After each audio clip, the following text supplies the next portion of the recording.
Praise the lord. ప్రభు నామానికి స్తుతి కలుగునుగాక. ఉదయంకాల సమయమందున దేవుని వాక్యం సెలవిస్తుంది.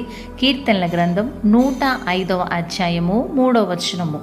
ఆయన పరిశుద్ధ నామమును బట్టి అతిశయించుడి, యెహోవాను వెదుకువారు హృదయమందు సంతోషించుదురుగాక. దేవుని స్తోత్రం. దేన్ని బట్టి అతిశయిస్తున్నావు? ఈరోజు నీకున్న దాన్ని బట్టి అతిశయిస్తున్నావా? లేదంటే ధనమును బట్టి, ఆస్తిని బట్టి, వారికున్న ఉద్యోగాన్ని బట్టి, వారికున్న జ్ఞానమును బట్టి అనేకులు అతిశయిస్తూ ఉంటారు. అతిశయించువాడు దేవుని నామాన్ని బట్టి అతిశయించవలెను. అంటే చాలామంది ఏదైతే వారి జీవితంలో ఆశీర్వాదకరంగా ఉందో దాన్ని బట్టి అతిశయిస్తారు. అసలు నీకు ఆశీర్వాదం ఎలా వచ్చింది? అసలు నీకు ఆ మంచి ఉద్యోగం ఎవరు ఇచ్చినారు? నువ్వు ఈరోజు ఆరోగ్యంగా ఉన్నావంటే ఎవరు నీకు ఆరోగ్యం ఇచ్చింది? మరి నీకున్న ఆరోగ్యాన్ని బట్టి, నీకున్న ఆస్తిని బట్టి, నీకున్న టాలెంట్ను బట్టి నువ్వు అతిశయించకూడదు. అది ఇచ్చిన దేవుణ్ణి బట్టి నువ్వు అతిశయించాలి.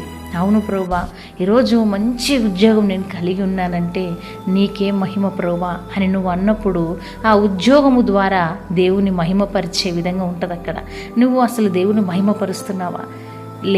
లేని స్థితిలో ఉన్నప్పుడు, అసలు ఏమీ లేనప్పుడు, దీన స్థితిలో ఉన్నప్పుడు ప్రభువా ప్రభువా నాకు ఇది దయచే, అది దయచే, నన్ను ఇలా ఆశీర్వదించు, నాకు ఆరోగ్యం ఇవ్వు అని అడిగిన నీవు మరి ఈరోజు నువ్వు అన్నీ ఇచ్చినప్పుడు దేవునికి సమయం ఇవ్వట్లేదు. ఈరోజు ఉద్యోగం లేనంత వరకు ఏడ్చినావు. ఈరోజు ₹1,00,000 శాలరీ పెట్టుకొని జాబ్ రాగానే నాకు టైం లేదు ప్రార్థనకు అంటున్నావు. సహోదరుడా సహోదరి, జాగ్రత్త.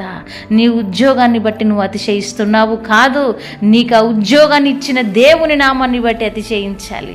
నువ్వు చేస్తున్న ఉద్యోగము ద్వారా, నువ్వు అనుభవిస్తున్న ధనము ద్వారా, ఆశీర్వాదము ద్వారా దేవునికి మహిమ రావాలి.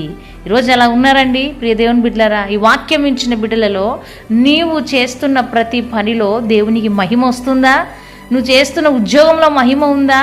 నువ్వు అనుభవిస్తున్న ఆశీర్వాదంలో దేవునికి మహిమ ఉందా?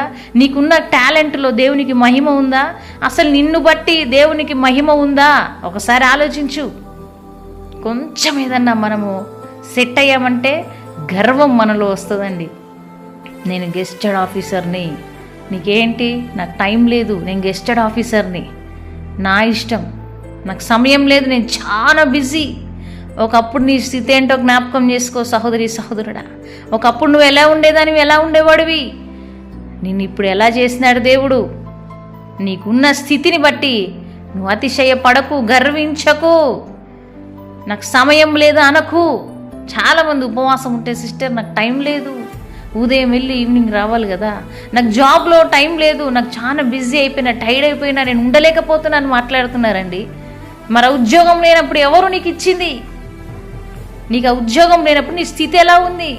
నీకు జాబ్ ఇచ్చిందే దేవుడు, నువ్వు ఆ జాబ్ను బట్టి అతిశయపడుతున్నావు. సమయం లేదు సమయం లేదని జాబ్కు పరిగెత్తుతున్నావు. మరి ఆ జాబ్ ఇచ్చిన దేవునికి సమయం ఇవ్వకపోతే నువ్వు ఆ జాబ్ని మహిమపరుచుకుంటున్నావు. నువ్వు చేస్తున్న ఉద్యోగంలో దేవునికి మహిమ రావాలి. నువ్వు వెళ్తున్న ప్రతి చోట దేవునికి మహిమ రావాలి. నువ్వు మాట్లాడుతున్న ప్రతి మాటలో దేవునికి మహిమ ఉండాలి. నువ్వు ఏది కలిగి ఉన్నావో జ్ఞాపకం చేసుకోండి ప్రియ దేవుని బిడ్డలారా. మీరు ఈరోజు ఏ స్థితిలో ఉన్నారో, ఏది కలిగి ఉన్నారో అది దేవుని మహిమార్థకరంగానే ఉండాలి తప్ప నీకు నువ్వు గొప్పగా ఉండేలాగా, నిన్ను నువ్వు గొప్పగా చేసుకొని అతిశయపడేలాగా మాత్రము ఉండకూడదు. ఇక్కడ వాక్యం అంటుంది, నా నామమును బట్టి అతిశయించుడి, యెహోవాను వెదుకు వారు హృదయమందు సంతోషించెదరు. దేవుని వెతుకుతున్నారండి? లేదు కదా. మనం ఏం వెతుకుతున్నాం?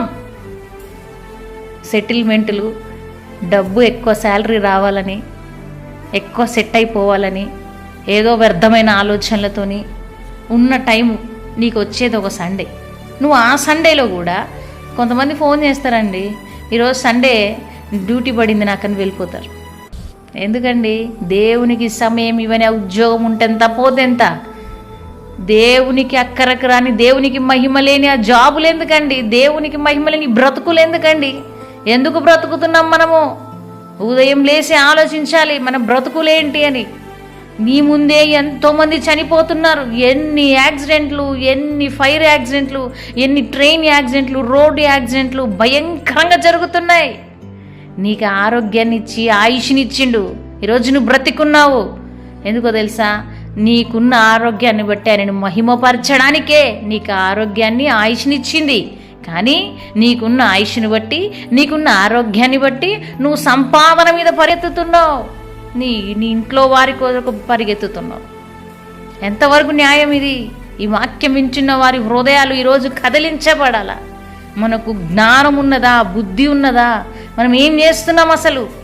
24 గంటలు నీకు ఇచ్చినప్పుడు 1 గంట దేవునికి ఇయ్యలేని స్థితిలో నీవు ఉన్నావంటే ఎంత వ్యర్థమైన బ్రతుకుతున్నాం ఒకసారి ఆలోచించండి. బిజీ అయిపోయినావు నువ్వు. ఒకప్పుడేమో ప్రభువా ప్రభువా ప్రభు అని ఏడ్చిన నువ్వు ఈరోజు నాకు గంట ప్రార్థన కూడా లేదు టైం అంటున్నావు. ఎందుకంటే సంపాదన కోసం పరుగులెత్తుతున్నాము.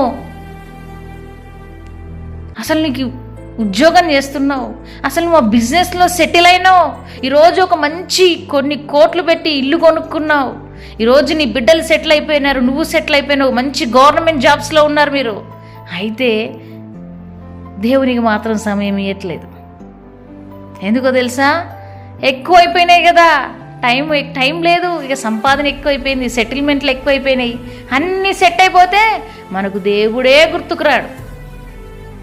ఎందుకంటే మనకున్నదాన్ని బట్టి మనం అతిశయపడుతున్నాం. జాగ్రత్త. నీ అధికారి ఉన్నాడు, నీకు పైన అధికారి ఉన్నాడు. అధికారికి ప్రతి విషయంలో నువ్వు లెక్కప్ప చెప్పవలసిందే. కాబట్టి మనకి ఏది ఉన్నా, దేవుడు ఏమిచ్చినా, మంచి ఆశీర్వాదం ఇచ్చి మనను ఒక ఉన్నత స్థితిలో ఉంచినా పర్వాలేదు. కానీ ఆ స్థితిని బట్టి దేవునికి మహిమ కలగాల. నాకు ఇచ్చిన స్థితిని బట్టి నీకు స్తుతి ప్రభువాను. నువ్వు ఒకవేళ లేని స్థితిలో ఉండి ఎంతో కొంతైనా కలిగి ఉన్నావా, అయినా పర్వాలేదు, నాకు ఈ స్థితి అయినా ఉన్నది ప్రభువా, అందుని బట్టి నీకు మహిమాను. ఏది కలిగి ఉన్నా జాగ్రత్త గుర్తుపెట్టుకోండి ప్రియ సహోదరి సహోదరు.